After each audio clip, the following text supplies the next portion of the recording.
우리 찬송가 315장 같이 부르시겠습니다. 315장 내 주 되신 주를 참 사랑하고 곧 그에게 죄를 다 고합니다. 315장 찬송입니다. 내 주 되신 주를 참 사랑하고 곧 그에게 죄를 다 고합니다. 그 은혜를 주신 내 예수시니 이전보다 더욱 사랑합니다. 주 날 사랑하사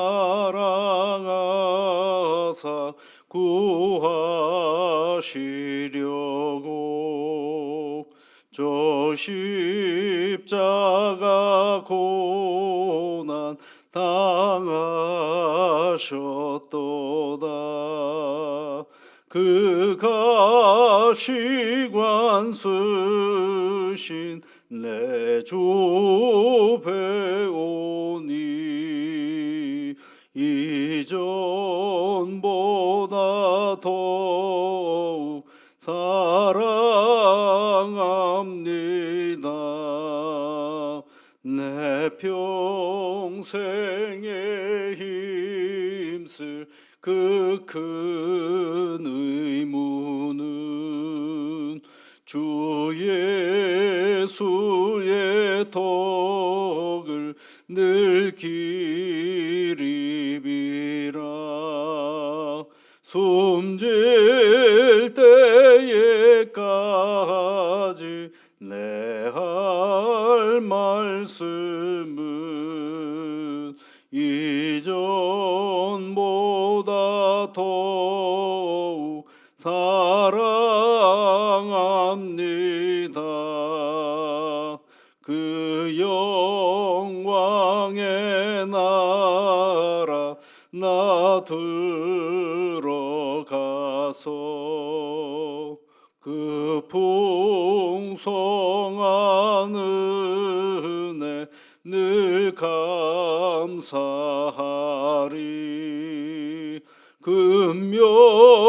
금멸류관 쓰고 나 찬송할 말 이전보다 더욱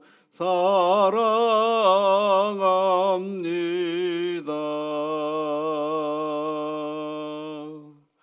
만복의 근원이신 여호와 아버지 하나님, 날마다 우리들에게 새로움을 허락하여 주시사 또 이 아침에 그 새로움의 의미를 몸으로 감당케 하여 주시니 감사를 드립니다. 하나님이 주시지 아니하면 이날이 우리 앞에 있을 수 없음을 우리가 잘 알기에 이 받은 선물을 가지고 오늘도 감사하며 내게 주어진 그 성실로 잘 감당하며 복을 누리는 시간이 되게 인도하여 주옵소서.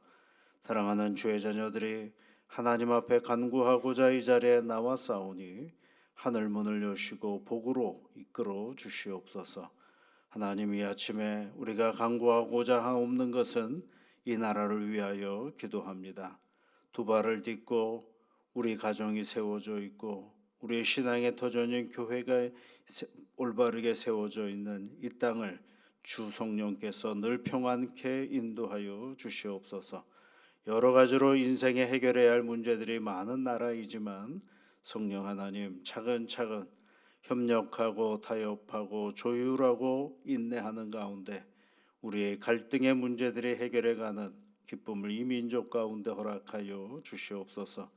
큰 전쟁에 있었고 남의 나라의 지배를 받았던 어려움도 있었고 가난을 딛고 여기까지 왔던 대한민국이 오니 주 성령께서 함께 하셨던 그 은혜를 늘 기억하며 누군가의 희생과 헌신 위에 우리가 서 있음을 결코 잊어버리지 않는 겸손한 삶의 태도를 저희들이 갖게 하여 주셔서 우리가 성실히 살아가는 이 오늘의 땅에 우리의 다음 세대도 건강하게 살아갈 수 있는 이 나라가 되어줄 수 있도록 성령 하나님께서 함께하여 주옵소서.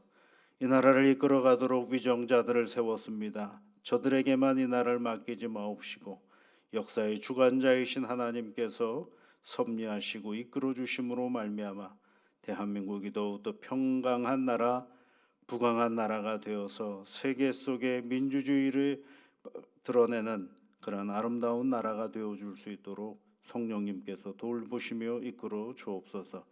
이런 나라에 하나님 우리를 그리스도인으로 세워주셨사오니 아버지 하나님 정파에 따라서 그리스도인들을 갈라지지 않게 하시옵소서. 무엇보다도 역사의 주관자이신 하나님 앞에 엎드려 기도하며 이 나라를 위해서 애쓰고 수고하는 모든 일들이 가장 큰 애국인 것을 잊어버리지 아니하며 내게 맡겨진 오늘의 이 삶의 자리를 성실히 이웃과 함께 건강하게 살아가는 것이 가장 큰 애국이요 힘인 것을 잊어버리지 아니하며 살아계신 하나님께 이 나라를 맡기며 나아가는 믿음의 자녀들 교회가 되어줄 수 있도록 성령 하나님께서 인도하여 주시옵소서. 예수님 이름으로 기도하옵나이다. 아멘. 욥기 19장 말씀입니다. 욥기 19장 1절부터 29절까지 말씀을 우리 함께 같이 읽어보겠습니다. 욥이 대답하여 이르되 너희가 내 마음을 괴롭히며 말로 나를 짓부수기를 어느 때까지 하겠느냐. 너희가 10번이나 나를 학대하고도 부끄러워 아니하는구나. 비록 내게 허물이 있다 할지라도 그 허물이 내게만 있느냐. 너희가 참으로 나를 향하여 자만하며 내게 수치스러운 행위가 있다고 증언하려면 하려니와 하나님이 나를 억울하게 하시고 자기 그물로 나를 애워싸신 줄을 알아야 할지니라.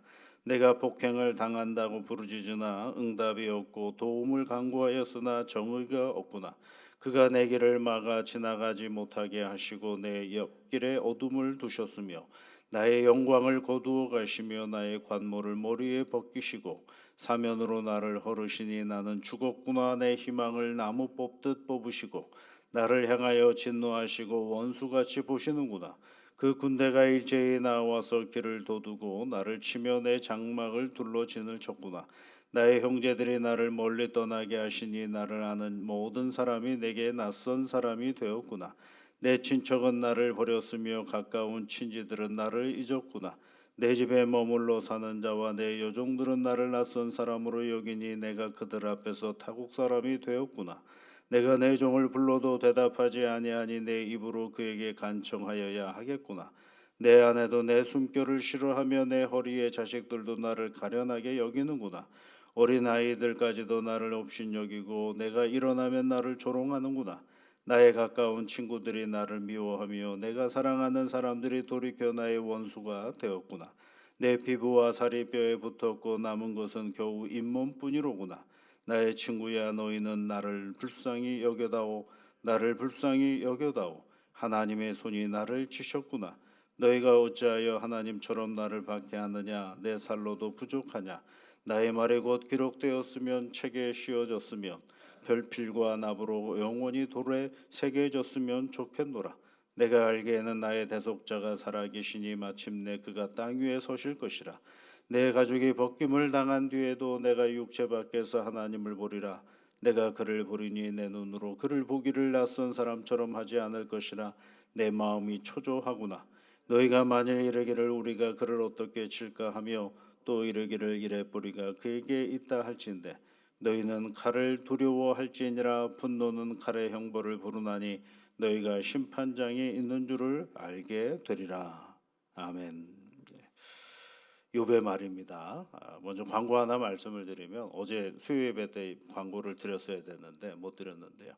이번 주 금요일 날도 금요 기도회는 쉬겠습니다. 왜냐하면 지난번에 방역을 한번 했는데요. 이번에 또 이제 장마가 이제 시작이 되면서 또 방역을 한번 더 해야 될 것 같습니다. 그래서 이제 유충이나 이런 것들을 좀 정리를 해야 될 것 같아서 토요일 날은 새벽 기도회가 없고 교회에 특별한 일들이 없기 때문에 오후에 터트려서 방역을 해서 그다음에 이제 토요일 날까지는 좀 진행을 해야 될 것 같습니다. 왜냐하면 이제 그 냄새가 아주 독해가지고 그래서 사람이 앉아 있기에는 좀 힘든 그런 상황이라서 이번 주 금요일 날도 저녁 기도회가 없다는 거 여러분 공지해 주시면 좋겠습니다.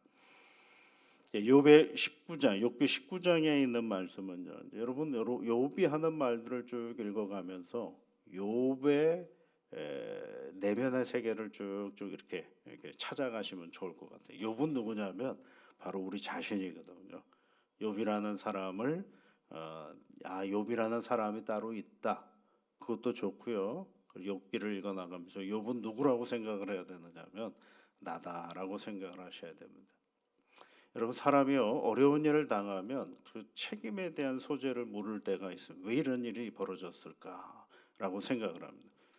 왜 이런 일이 벌어졌을까라고 할 때 가장 일반적으로 많이 사람들이 생각하는 건 뭐냐면 다 내 책임이지 뭐 이렇게 얘기할 때가 내 탓이지 뭐 내가 잘못해서 그렇지 또는 내가 뭔가 문제가 있지라고 생각하는 그렇게 편하고 좋습니다. 다 내 책임이야 그냥 이렇게 생각하는 이 고난도 내 책임이야라고 얘기하는 거죠. 그 이제 누구의 생각들이 그러냐면 친구들의 생각이 그렇거든요. 이 고난이 네가 하나님 앞에 잘못했기 때문에 그런 것이지라고 얘기하는 것입니다. 말하기도 쉽고 그리고 일반적으로 그런 얘기들이 많죠. 그런데 당하는 사람 입장에서 보면 그 말이 진짜 힘들어요. 다 네 책임이야라는 말이 참 어려운 부분이 많죠. 근데 두 번째로 이제 어떤 고난에 대하여 사람들이 책임을 물을 때 어떻게 묻느냐면 알 수가 없지. 내가 어떻게 알아? 이거 우연이지. 살다가 보면 이런 일도 겪을 수 있지라고 반응하는 게 있습니다. 근데 보통 그런 얘기를 누가 하느냐 하면 당하는 사람은 거의 안 하고 또 당하지 않는 사람들이 주로 얘기하죠. 그냥 그거는 하늘에서 돌이 하나 떨어져 가지고 나한테 맞은 것과 다름이 없다라고 얘기하는 거죠. 예전에 그런 철학 이야기도 있어요. 독수리가 어느 바위에서 그 독수리가 이제 가다가 거북이를 하나 취해가지고 하늘을 날다가 하다가 떨어뜨렸어요. 그랬더니 그 떨어뜨렸었는데 어떤 그 사람이 머리에 맞아가지고 죽은 거거든요. 이제 그거 갖고 논쟁을 하는 겁니다. 이 사람이 왜 죽었느냐? 독수리의 책임이냐? 거북이의 책임이냐? 그 자리에 있었던 그 사람의 책임이냐? 아주 얘기거리가 많습니다. 근데 이제 그런 이야기들을 잘 감아보면 이것들은 다 뭐가 되느냐면 사후적인 이야기일 때도 많거든요. 어떤 일이 벌어지고 나서 왜 이런 일이 벌어졌지 하는 어떤 책임을 묻다가 보니까 그건 그 사람 책임이야, 내 책임이야. 아니야, 이거는 뭘 잘 몰라. 그냥 우연히 어떻게 일어나게 된 거야.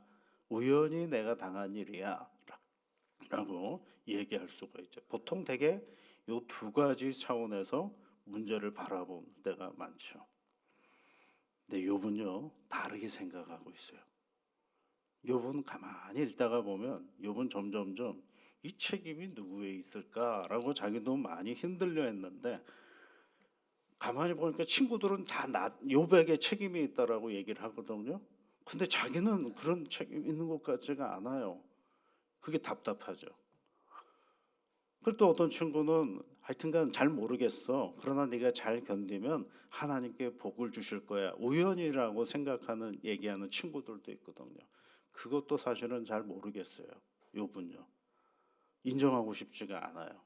그 다음에 이제 욥이 하는 말들 속에 뭐가 있죠. 자꾸 친구들은 욥 너에게 문제가 있어라고 얘기를 하니까 친구들에 대해서는 뭐라고 얘기를 하냐. 오늘도 열심히 마찬가지예요. 여러분 3절 한번 보세요.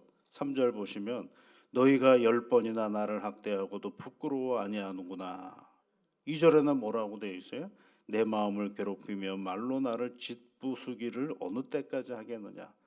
제발 좀 그 말 좀 그만해라 라고 얘기를 하는 10번이나 나를 학대했다라고 욥이 고백을 하지 않습니까? 차마 이렇게 얘기를 합니다. 4절 말씀으로 내려가 보시면 비록 내게 허물이 있다 할지라도 그 허물이 나한테만 있느냐? 너희들은 정말 허물 없냐? 라고까지 탄식하는 장면이 있습니다. 근데 욥은 이제 그러면서 그 책임을 누구한테 묻냐면 감히 생각할 수 없는 생각으로 나아가는 장면이 있어요. 그게 뭐냐면 6절 말씀을 보세요. 하나님이 나를 억울하게 하시고 이렇게 돼 있어요. 그러니까 이 일은 다 누구 책임이냐? 하나님이 나한테 이런 일을 당하게 하셨다라는 거예요. 자기 그물로 나를 에워싸신 줄을 알아야 할지니라. 이게 하나님 책임이다라고 하나님에게 얘기하는 거죠. 여러분 9절 한번 말씀을 가보시면 나의 영광을 거두어 가시며 누가요? 하나님이 나의 관모를 머리에서 벗기시고 누가요? 하나님께서 사면으로 나를 헐으시니 나는 죽었구나 내 희망을 나무 뽑듯 뽑으시고 누가 뽑았다라는 거예요? 하나님이요. 이거 되게 불경건강한 단어인데 차마 우리 입으로는 하나님께 책임을 묻는 인간 신앙인이 있다고 한다면 모두가 아마 돌팔매질을 당할 겁니다. 감히 하나님께서 어떻게 우리에게 은혜 주시는 분이신데 감히 어떻게 하나님께 그 책임을 물을 수 있느냐라고 얘기할 수가 있죠. 그런데 여러분 가만히 보니까 그렇게 책임을 물는 이 주변에는 누가 없어요? 사람이 없어요. 그 다음부터 여러분 11절, 12절, 13절부터 쭉 내려보면 뭐라고 되어 있느냐면 멀리하고 누가요? 사람들이. 심지어 자기의 종들도 자기의 말을 듣지를 않는 자기를 멀리한다라고 얘기를 하고 있습니다. 여러분 누군가가 어려움을 당하면은요 제일 먼저 나타나는 현상이 뭔지 아십니까? 예, 그렇게 내가 알고 있던 사람들이 하루아침에 다 없어져 버리고 맙니다. 너무 섭섭하죠. 내가 그렇게 좀 도움을 좀 받았으면 좋겠는 그 사람이 어느 순간에 싹 다 없어져요. 예. 이제 그거를 안타까워하고 절망하는 분들도 있죠. 그런데 조금 시간이 지나 보면 그럴 수 있어요. 사람이라는 존재는 다 주변을 늘 떠나게끔 돼 있거든요. 좀 실존적으로 보면 사람은 우리 주변을 늘 떠나도록 되어 있어요. 내가 가장 사랑하는 사람들도 이게 떠나도록 되어 있습니다. 다. 그 얘기를 지금 하는 거죠. 여러분 한번 19절 말씀을 한번 보실까요? 나의 가까운 친구들이 나를 미워하며 내가 사랑하는 사람들이 돌이켜 나의 원수가 되었구나. 너무 슬프죠. 너무 아픈 일이죠. 너무 아프고 슬픈 일입니다. 그러니까 그런 가운데에 이 욥이 대화를 이 책임을 누구한테 묻는 거예요? 하나님께서. 이런 상황이 어떻게 되었느냐? 하나님께서 나를 억울하게 하셨다라고 얘기를 하고 있습니다. 하나님과 대결하는 겁니다, 여러분. 아유, 어떻게 우리가 하나님과 대결할 수 있을까? 어떻게 우리가 하나님과 싸울 수 있을까라고 생각해 볼 수 있잖아요. 그런데 이거는 교리적인 그러한 모습으로 나가는 게 아니라 자기가 너무 아프니까 얘기하는 거예요. 사람은 너무 아프면 늘 말씀드렸잖아요. 언어가 거칠어진다라고요. 아픈 사람의 언어가 거칠어지는 건 너무 자연스러운 겁니다. 그 사람에게 부드러운 언어를 요구하는 것 자체가 어쩌면 굉장한 큰 폭력일 수밖에 없어요. 아픈데 아라고 얘기를 해야 되는데 감정도 없고 아무것도 없는 것처럼 그냥 히히덕 거릴 수는 없는 게 우리의 실존의 자리거든요. 그러니까 너무 아프다라고 아파하는 사람이 그건 너 책임이야라고 말하기에는 너무 잔인한 언어거든요. 그러니까 욥은 왜 하나님이 나를 이렇게 만들었습니까라고 원망을 하는 것입니다. 대결하는 거죠. 하나님과 대결하는 것입니다. 근데 여러분 하나님과 대결하면 되게 불경건한 언어 같잖아요. 대결하려면 누구 곁에 있어야 돼요? 여러분 싸움을 하려면 누구랑 만약에 싸운다 그러면 누구 앞에 있어야 됩니까? 그 싸움 상대 앞에 있어야 되잖아요. 우리가 하나님하고 대결하려면 누구 앞에 서 있어야 돼요? 하나님 앞에 서 있어야 되죠. 그 대표적인 대결한 사람이 누구예요, 여러분? 창세기 야곱이 하나님 앞에서 야복강가에서 씨름하잖아요. 살려달라고, 에서의 형으로부터 나를 보호해달라고, 그렇지 않으면 나 하나님 못 놓습니다라고 끊임없이 싸우잖아요. 싸웠는데 거기서 누구를 만나요? 진짜 하나님을 만나죠. 그리고 나서 그 만난 하나님을 뭐라고 해야죠? 분이엘의 하나님이라, 아침에 떠오르는 해라고 말씀은 분이엘의 하나님을 만나잖아요. 대결하려고 나는 갔는데 하나님은 우리에게 대면해 주시는 하나님을 만나는 것입니다. 그래서 여러분, 우리의 언어로는 우리의 인생의 답답함 때문에 하나님 왜 이러십니까? 라고 대결의 언어로 나가는데, 그 대결의 언어로 나가는, 하나님을 피하지 않고 대결의 언어로 나가는 그 사람을 하나님은 대면해 주셔서 어떻게 해요? 그에게 분이엘의 하나님으로 만나 주시는 거죠. 욥도 마찬가지예요. 시간이 지난 그가 대결의 언어로 하나님 앞에 나아가는 것, 하나님을 피하는 게 아니라 하나님 날 좀 도와달라고 하는 그 새로운 언어의 모습인 것이죠. 그래서 여러분 뭐라고 얘기를 합니까? 27절 후반절로 가보면 욥이 이렇게 얘기해요. 내가 그를 보리니 내 눈으로 그를 보기를 낯선 사람처럼 하지 않을 것이라. 내 마음이 초조하구나. 그러고 얘기를 하고 있죠. 그 다음에 25절 말씀에 보면 내가 알기에는 나의 대속자가 살아계시니 마침내 그가 땅 위에 서실 것이라 라고 또 얘기를 하죠.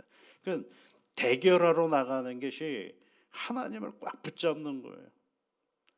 내 책임은 아니지 않습니까 이거. 근데 왜 저 사람들은 다 내 책임이라고 얘기합니까? 이건 우연 아니지 않습니까? 하나님이 정말 나와 함께 하시는 하나님이라면 이것 좀 어떻게 좀 해결해 주세요라고 들이받는 거죠.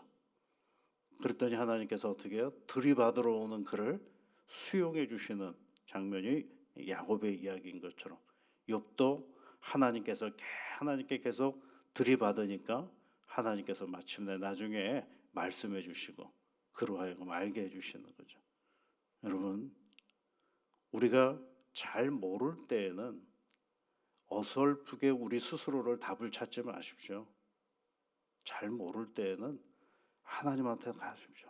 우리의 언어로 보면 거친 언어로 하나님 앞에 나아가십시오.